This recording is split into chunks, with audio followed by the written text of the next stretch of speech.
Red Bull just dropped a bomb on Mercedes. They're accusing them of building an illegal engine. And now? They want the entire car banned before Bahrain. Not fined. Not warned. Banned. And here's the insane part. They say Mercedes created a secret override system. That can't be detected by FIA sensors. It hides energy, delivers illegal boosts, and might have already won them a performance edge before a single race has started. But that's not even the craziest part. Because Red Bull claims to have proof, undisclosed telemetry, whistleblower data, and leaked simulator logs that should have never left Mercedes headquarters. If this is true, it's not just a scandal. It's a disaster. For Mercedes, for the FIA, and for the entire 2026 championship. Stay until the end, because what we're about to reveal might lead to the biggest disqualification Formula One has seen in over 15 years. Let's break it down. Everyone saw the W17 hit the track in Barcelona. But no one expected that. Mercedes didn't just look fast. They looked untouchable. The kind of speed that makes other teams go silent. But inside Red Bull's data center, they weren't impressed. They were suspicious. Because what Mercedes did defied everything we know about modern car development. They gained time, not just from setup, not from DRS zones, from energy deployment. Hybrid boost that felt impossibly efficient. And here's the thing. Even Mercedes' own simulator data had predicted slower laps, which is unheard of. Sim times are supposed to be optimistic. Real-world performance usually falls short. But this time, the car was faster in reality. That's what triggered the alarm bells. Red Bull's engineers flagged it instantly. Torque delivery was too clean, acceleration too consistent, and there were signs of something else. A pattern, hidden deep in the data. One that suggested the car was doing more than just following FIA limits. It was interpreting them, bending them, without crossing the line. At least, not visibly. But Red Bull had seen this before. Back in 2019, they spotted similar anomalies in Ferrari's power unit. That ended with quiet settlements, technical directives, and sealed documents no one was allowed to read. And now? It was happening again. But this time, they weren't going to wait for the FIA to figure it out. This time, they were going to force the issue. So the team started collecting every lap, every data spike, every millisecond of deployment irregularity. Then came the breakthrough. The engine didn't just push more power. It pushed it selectively, only under specific throttle behaviors. Almost like it was reading the driver's foot position and unlocking extra energy in a way the sensors couldn't catch. Red Bull had seen enough. They compiled a full technical brief, tied it to regulatory definitions, and handed it straight to the FIA. Not as a protest, as a warning. The message was clear. This system bypasses detection. You need to act before Bahrain. But what happens if the FIA agrees? And what if Mercedes isn't the only one doing it? That's what we'll uncover next. The moment the dossier landed on their desk, the FIA knew they were in trouble. Not just because of what it claimed, but because of who it came from. And when it arrived, Red Bull wasn't just raising questions. They were lighting a fuse. And the timing? It was brutal. Just days before the first test in Bahrain. Before the season begins. Before Mercedes can unleash their new engine on the world stage. But here's the problem for the FIA. If the system is illegal, how did it get this far? How did Mercedes develop it? Under their watch, without a single flag being raised? Because remember, the FIA receives technical updates from every team throughout the off-season. If something slipped through, especially something this serious, it means one of two things. Either Mercedes lied, or the FIA missed it. And neither answer is acceptable. Because this goes beyond sport. This is about credibility, trust in the regulations, trust in the people enforcing them. And now that Red Bull has gone public, even if quietly, the pressure is on. According to sources close to the situation, the FIA has already issued an official request for clarification. Mercedes has 48 hours to explain their hybrid deployment system in full detail. No more gray areas. No more vague compliance language. This time, everything has to be on the table. And here's where it gets even more dangerous. Because if Mercedes complies and reveals that the override system does exist, they're opening themselves up to a regulatory firestorm.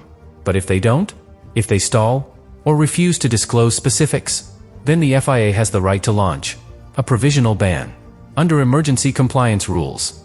That means Mercedes could be forced to change their engine software before Bahrain.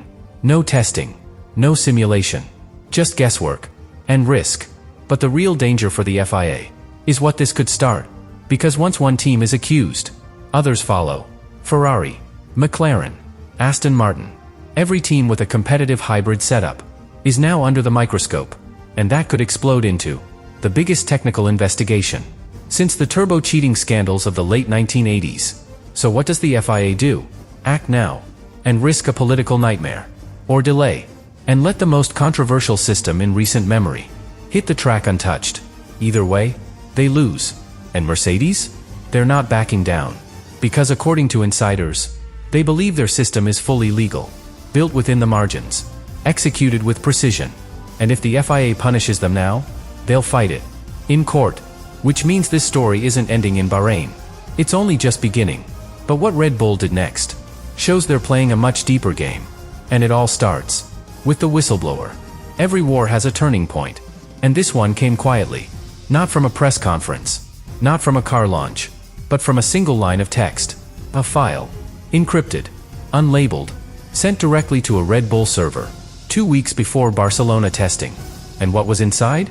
Changed everything. It was simulator data. Not general. Not public. Internal. Captured during closed testing sessions. At Mercedes headquarters in Brackley. Data that only a handful of people could access. And even fewer could understand. Telemetry. Deployment curves. Torque maps showing hybrid output. Far beyond what was previously disclosed. It was real. It was specific. And it should have never left the building. So how did Red Bull get it? According to one insider, they didn't steal it.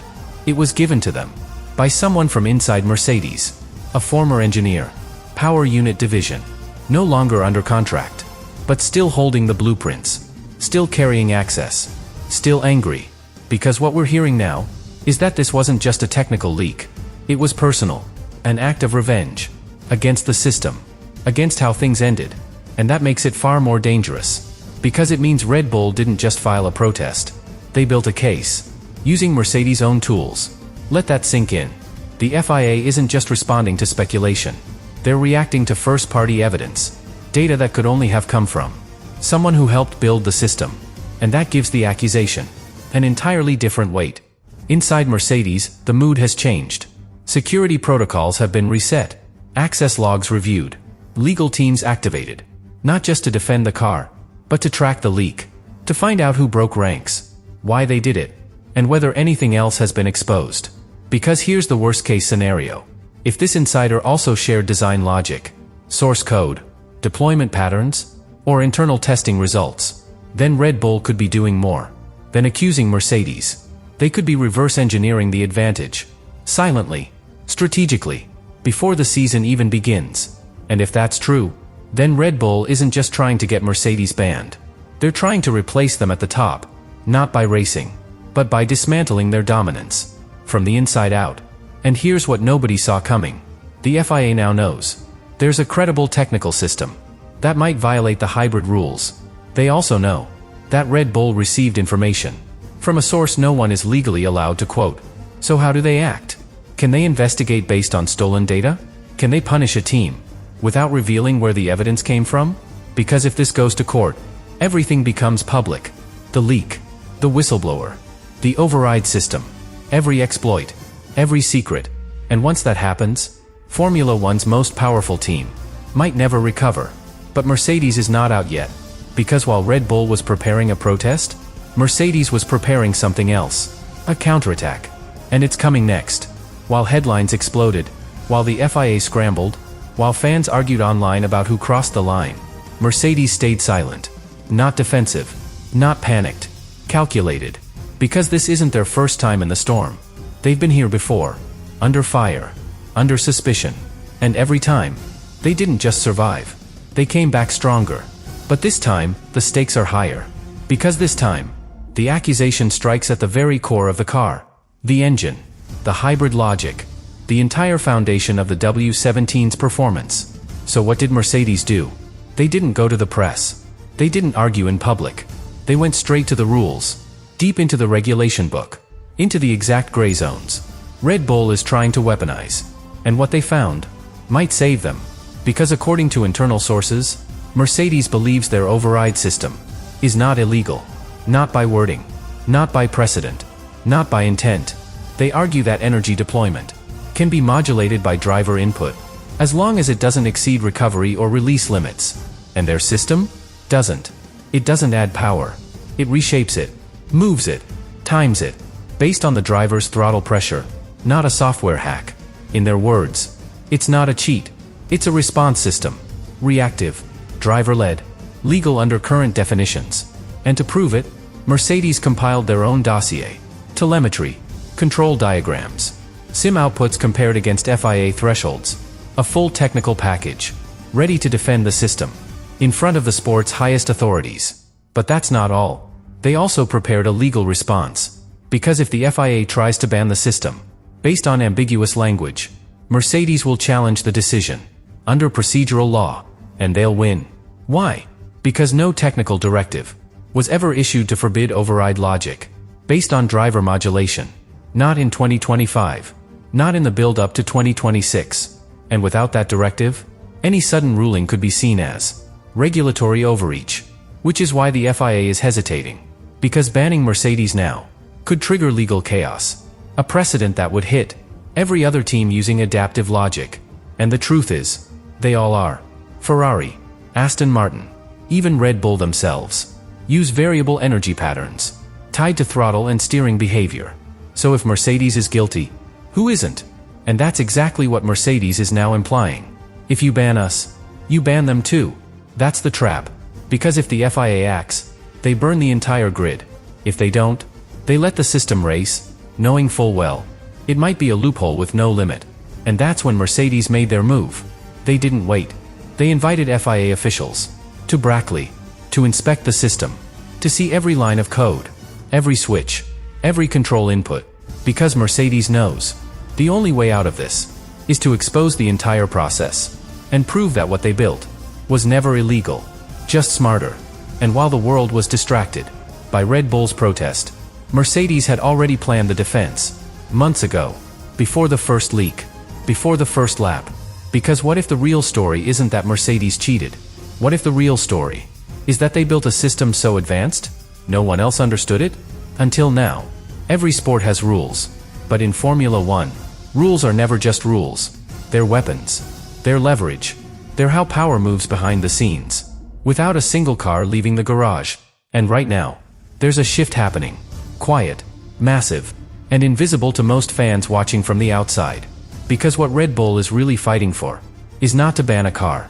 It's to reshape the rulebook, to close a loophole before someone else runs away with it, to lock in an advantage before Mercedes builds something that can't be caught. They've seen this before. In 2014, when Mercedes introduced their hybrid-era monster and dominated for 7 straight years, 7 world titles, untouchable power units, and a grid full of teams playing catch-up. Red Bull knows what it feels like to fall behind too early and spend the next half-decade chasing shadows. And they're not going through that again. So this move, this protest, this dramatic push against the FIA and Mercedes, it's not just about the override. It's a message sent across the paddock to every team watching. We will not wait. We will not play nice. And we will not let you win before the lights go out in Bahrain. But here's what makes this moment even more dangerous. Because while Red Bull pushes for control, Mercedes is fighting for something else. Validation. They spent years being called outdated, accused of falling off, losing Lewis, losing the edge. 2023 was painful. 2024 was worse. They were no longer feared. They were doubted, mocked, ignored. So what did they do? They went silent. They rebuilt. And they showed up in 2026 with a car that speaks louder than any press release. And now that it's working, now that the speed is real, everyone wants to question how they did it. Mercedes sees the protest as an attack, not just on the car, but on the comeback, on the redemption arc, on the last chance to reclaim what they once owned, dominance. And then there's the FIA, caught in the middle. No matter what they decide, they lose. Back Mercedes, and they'll be accused of playing favorites. Back Red Bull, and they risk alienating the team that brought them the most dominant hybrid innovation since the regulation shift began. So they stall, they delay, they request clarification instead of taking a stance. Because deep down, they know what's coming next. A line must be drawn. A decision must be made. And the moment it is, everything changes. For the teams, for the tech, for the way energy systems are allowed to evolve in the next phase of Formula One. Because the truth is, this isn't about 2026. It's about 2027 and beyond. It's about who gets to define the next generation of performance. And right now, Red Bull and Mercedes are in a knife fight to write that future first. But the final twist? It hasn't happened yet. Because behind all of this, the data, the accusations, the politics, there's one final revelation, buried in the FIA's private report,